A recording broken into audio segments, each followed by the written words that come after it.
लोग कहते हैं ना ऊपर वाला, अरे ऊपर वाला, भीतर वाला, नीचे वाला, अगल बगल, बाहु, सब जगह वही है। वो केवल ऊपर ही है क्या? कहो सो कहां जा प्रभु नाए। तो तुम कौन हो? बताओ तुम कौन हो? देखा आपने अपने आप को?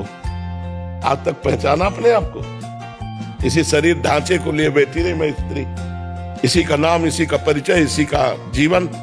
कभी आप लौट कर देखा कि आप कौन है? इस ढांचे में रहने वाला कौन है? आपने अपने को देखा कभी? अपने को पहचान लो, तुम वही हो। तत्त्वमसि, तत् माने वो परमात्मा, त्वम माने तुम, अस माने हो, तुम वही हो। अपने को भूलकर स्त्री पुरुष मान रहे हो, इसलिए भटक गए। ब्रह्मा जी ने सतयुग, त्रेता, द्वापर, कलयुग, ये चारों पुत्र हैं युग ब्रह्मा जी के, चारों को बुलाया और सतयुग से कहा देखो हमारी सृष्टि में नरक भी है, उस पर भी ध्यान देना। तो सतयुग ने साफ मना कर दिया कि हमारे शासन काल में कोई भी नरक नहीं जाएगा। त्रेता से कहा तो त्रेता ने कहा बड़े भैया जैसे चलेंगे वैसे ही हम चलेंगे। द्वापर से कहा, द्वापर ने कहा आपकी आज्ञा का हम पालन करने की कोशिश करेंगे।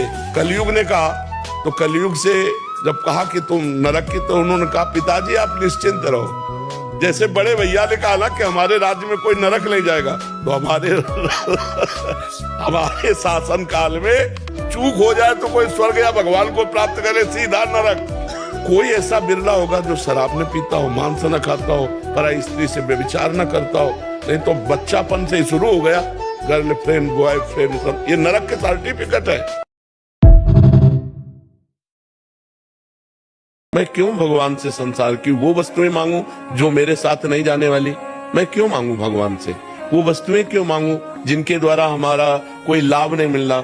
अभी मैंने भगवान से मांगा कि हे नाथ मेरा एक काम बन जाए, और शाम के मर गए।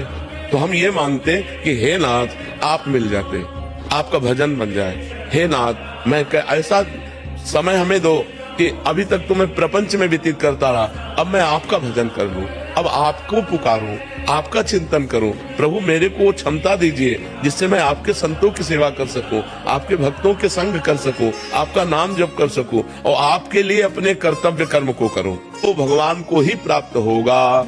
जब युद्ध करते हुए भगवान को प्राप्त हुआ जा सकता है तो सेवा करते हुए क्यों नहीं?